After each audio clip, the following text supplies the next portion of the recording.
Back to another exam walkthrough.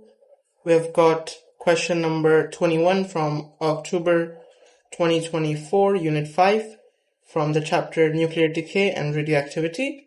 You can pause the video and solve this question. The question only has part A and part B.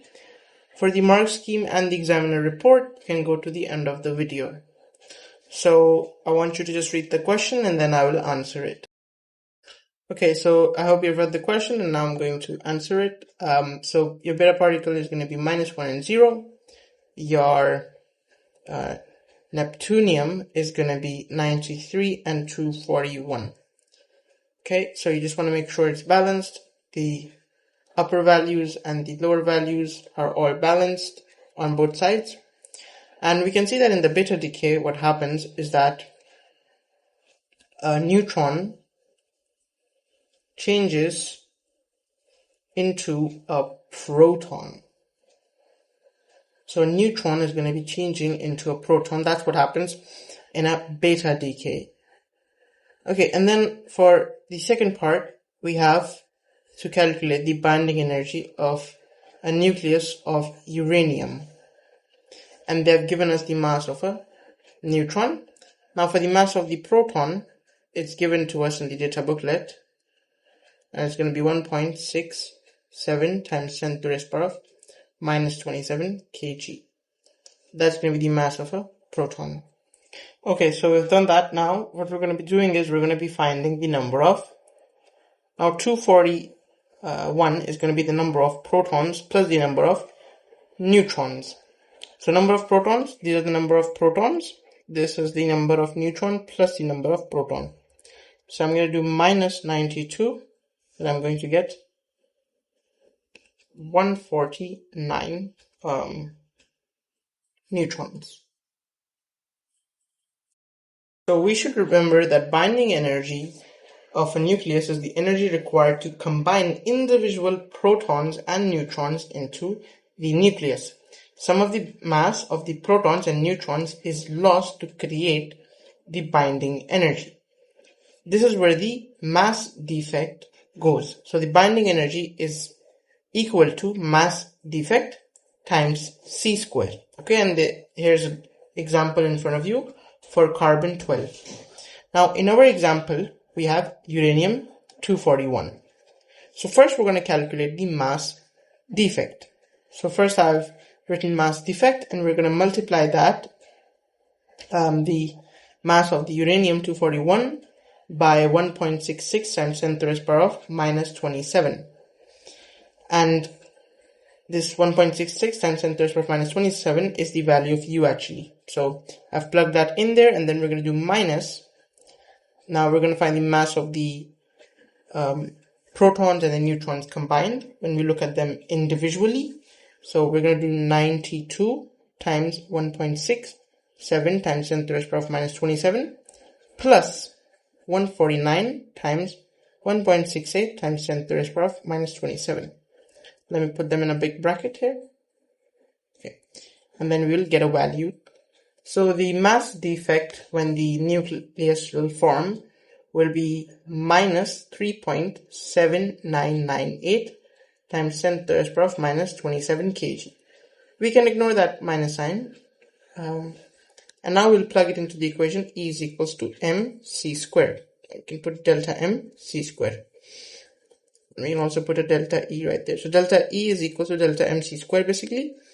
And I'll plug the things inside of it now. So 3.7998 times 10 to the raised power of -27.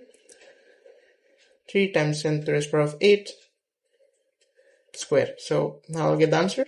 And we should get an answer of 3.42 times 10 to the raised power of -10 joules, which is approximately 3 times 10 to the raised power of -10 joule.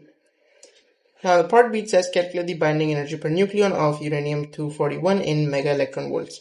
So I'm going to do 3.42 times 10 to the raised power of -10. Divide that by 1.6 times 10 to the raised power of -13. 1.6 times 10 to the raised power of -13. That's going to give me 2137.4 mega eV. I'll divide that by the number of nucleons we have. We have 241, and we get the binding energy per nucleon as 8.87 mega eV.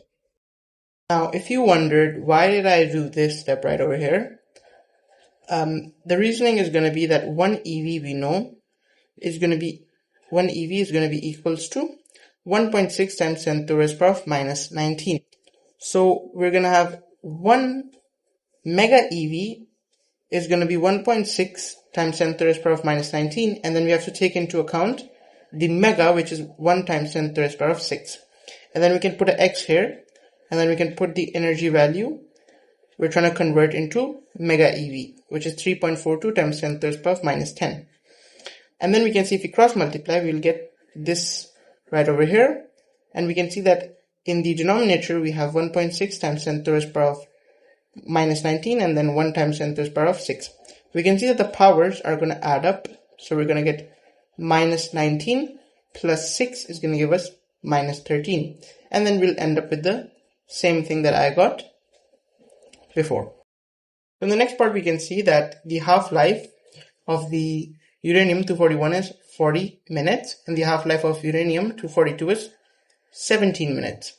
And then it says initially a sample has the same number of uranium-241 atoms as uranium-242 atoms.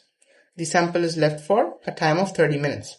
Okay, and then it says deduce whether the number of uranium-241 atoms will now be twice the number of uranium-242 atoms. Okay, so basically we have to find out the number of atoms of uranium-241 and 242 after 30 minutes. That's what we have to find out. So we know the decay constant is going to be ln2 divided by the half-life, and I've plugged in the value for the decay constant of uranium-241 and the decay constant of uranium-242, and yeah, now we're going to be using the formula. N is equals to n naught e to the power minus lambda t. So let me make two equations now. So what I've done is this is going to be the formula for uranium-241, and this is going to be the formula for uranium-242. So this is going to be the number of atoms for both of them after 30 minutes. Both of them have the same number of atoms initially, so I've just put n naught and n naught, and then I've plugged in the other values here, 30 minutes, 30 minutes, and then the decay constant values. So now what I can do is I can just divide both the equations, and the reason I'm doing this is so I could cancel this out, the n naught. And now I will find the value of this right over here, the expression that I have left, and let's see what we get. So we're going to get N241 is equals to N242. 1 second, that should be on the other side. Let's move that right over here. 2.20. And then we can move the N242 to the other side. And this is what we should end up with. So the number of atoms of uranium-241 is 2 times the number of atoms of uranium-242 after 30 minutes. So yeah, so whatever is written right over here, that's correct. So the statement is correct because 2.2 is approximately 2. So that's going to be the answer to this question, and I will show you the examiner report and the mark scheme now.